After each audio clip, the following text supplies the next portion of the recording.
Bonjour à tous, merci Bonjour. d'être parmi nous.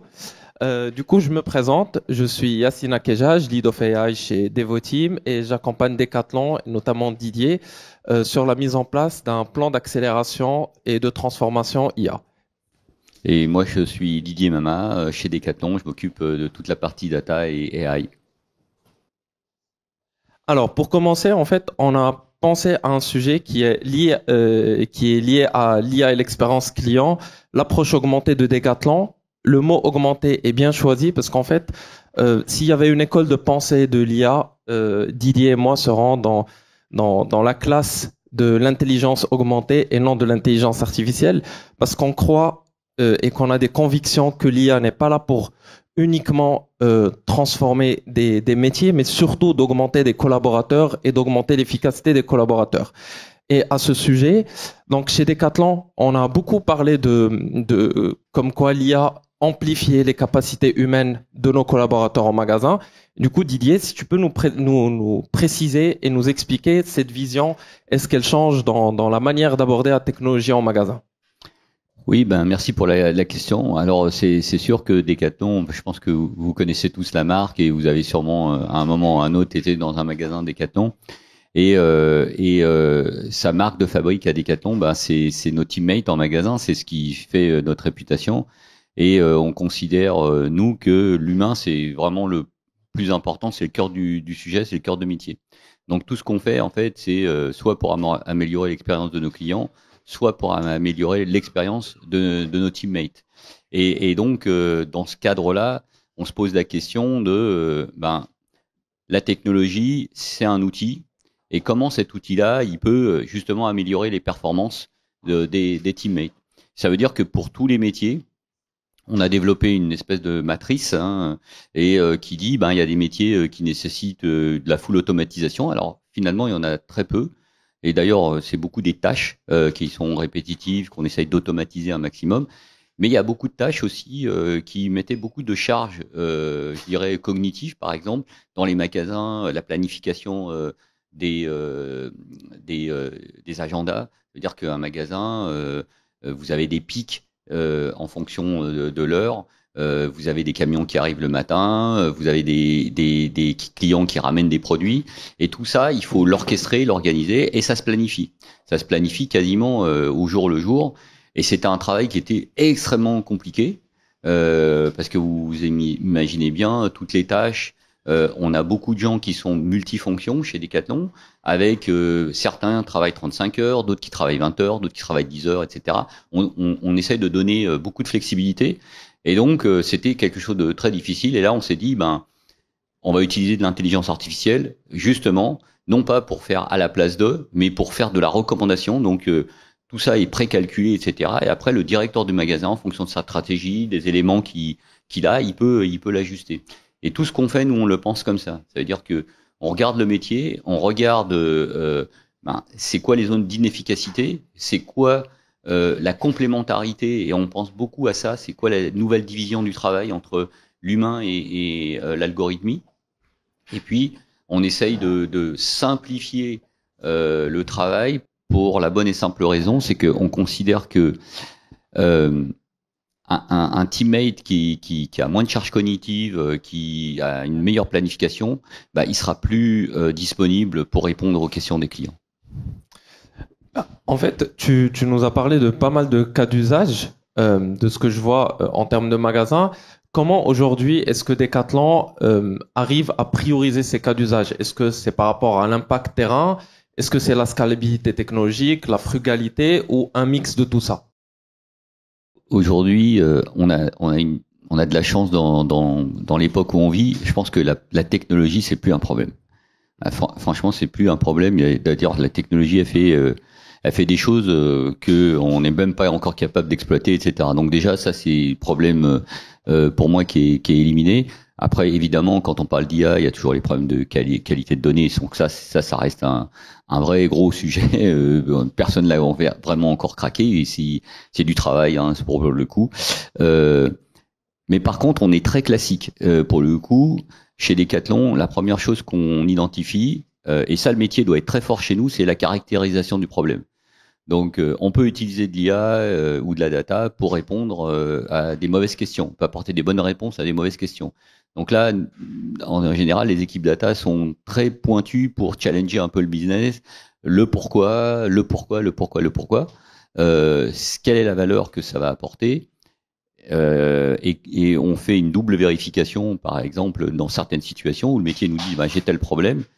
On essaye que le métier nous donne une quantification du fait qu'il n'a pas cette fonctionnalité aujourd'hui, combien ça lui coûte. Ça, on fait vraiment cet effort-là de dire bah, aujourd'hui tu l'as pas, c'est quoi l'impact? Parce que ben, si vous avez un métier qui revient vers vous et qui est pas capable de quantifier ça, ça vaut peut-être le coup de mettre un peu le pied sous le frein et de dire bon, bah, on va investiguer un peu plus. Et puis après, le reste c'est classique. Hein. On regarde est-ce que la fonctionnalité elle est désirable, tout le monde la veut, yes. Est-ce que c'est faisable? Par exemple, on a des métiers qui viennent nous demander des choses, bah, la data elle n'existe pas. Donc là, c'est compliqué. Hein. Donc on regarde si c'est faisable de ce point de vue-là, si c'est faisable surtout d'un point de vue data, parce que techniquement, j'ai pas vu, à part l'histoire de la météo, où chez Decathlon, on m'avait demandé de faire des prévisions pour changer l'organisation des magasins en fonction de la météo. Ça veut dire que quand il y a un coup de froid, ben je vais sortir les doudounes. Ça. Et donc, bah, ça c'est un super use case, hein, sauf que moi je suis pas le GIEC. Et je sais pas prédire mieux qu'eux. Et comme chez Decathlon, le taux de prédiction que je leur proposais, c'est 50% d'erreur. Vous êtes OK pour signer ou pas? Et ils étaient pas OK pour signer, donc on n'a pas fait ce use case. Bah, voilà, c'est le genre de use case. De temps en temps, vous voyez, le métier il part un peu entre ce qui est du domaine du faisable et du domaine du prédictible. Donc ça, il faut bien le valider. Et puis derrière, quelle valeur ça va apporter. Donc nous, on a une méthodologie qui est basée sur le business canvas et vraiment pour tous les use cases, on doit avoir une caractérisation avec la manière de mesurer la valeur créée et la valeur que ça doit créer. Sans ça, on fait rien. Voilà. Et donc, c'est à la fois drivé par le produit, par la tech, par la data. Exactement. Et là, la data, elle a un vrai rôle. En tout cas, les équipes, moi, je les ai construites comme ça. Quand je suis arrivé chez Decathlon, ça fera 5 ans au mois de septembre. On n'est pas juste des enablers pour répondre. Hein, on n'est pas une ESN. Hein, voilà. On est là pour vraiment aider à la transformation. Donc, par exemple, on a beaucoup de débats avec le métier sur ce que moi j'appelle le measurement. Ça veut dire que quand on nous demande de mesurer je sais pas, un KPI, etc., on essaye quand même de mesurer quelle est la significativité pardon, de ce KPI, quelle décision ça va aider à prendre. Donc, pour moi, les gens de la data et les data scientists, les data analysts, ils ont aussi ce rôle-là de vraiment challenger le métier pour, encore une fois, déjà essentialiser ce qu'on nous demande, parce qu'on peut créer des KPI partout. Hein. Alors, on en fait beaucoup hein, chez Decathlon, on a plus de 1000 dashboards. Il y a des métiers, par exemple en magasin, on a 400 variables. Même à la NASA, ils n'ont pas ça.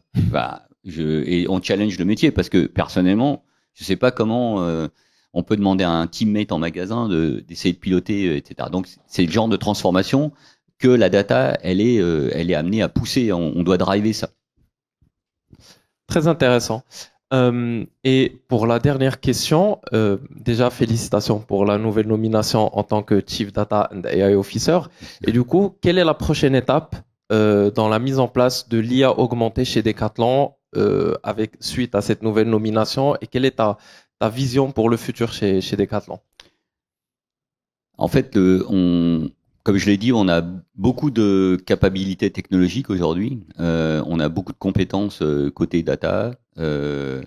Et en fait, il n'y a pas vraiment beaucoup de sujets qu'on ne pourrait pas aborder. On se pose déjà pas mal de questions d'architecture. Tout le monde parle. Par exemple, vous êtes comme moi bombardé sur la GenAI. Alors, j'en peux plus. Ou sur l'agentic, alors que les gros use cases chez Decathlon, par exemple, 80% des gros use cases à grosse valeur ajoutée, c'est de l'IA classique. Hein. Pas besoin de se, voilà. Du machine learning, du Voilà, deep learning. exactement. Et on est loin d'avoir tout creusé là-dessus. Donc ça, c'est premier point.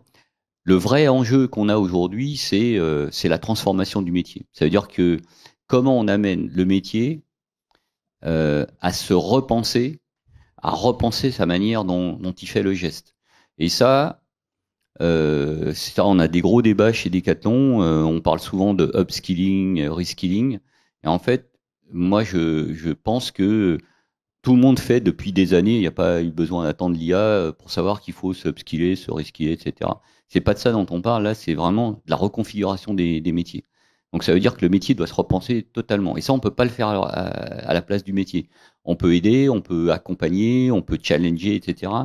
Mais il faut créer les conditions. Il faut créer les conditions qui permettent justement, et puis les conditions et les contraintes. Ça, alors, je sais que c'est pas politiquement correct, mais en fait, sans contrainte, on n'arrive pas à faire évoluer les gens. Vous avez qu'à regarder autour de vous, même en vous-même. Hein, à chaque fois que vous avez évolué, enfin, vous avez changé, c'est sous la contrainte. Ah, et quand je parle de la contrainte, il faut que ça reste humain. Hein, on n'est pas des non plus. Mais c'est vraiment important, voilà, de mettre de la contrainte et d'accompagner le métier pour se transformer. C'est eux qui doivent se transformer. Et ça, c'est vraiment important parce que, en fait, dans la next step, l'adoption, si le métier a été acteur de sa transformation, de l'utilisation de ces technologies-là, et là, pour le coup, la générative AI, ça a un vrai intérêt parce que ça permet de démocratiser l'usage même d'autres algorithmes. Ça, c'est vraiment pas mal de ce point de vue-là.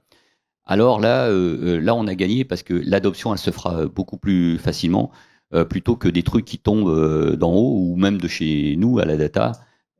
Et comme je dis souvent à mes data scientists, si on a raison tout seul, c'est un problème. On peut avoir raison, on est dans le vrai, mais si on n'embarque pas le métier, ben ils l'adopteront pas et bah voilà, ça sert pas à grand chose. Donc ça, c'est vraiment un effort.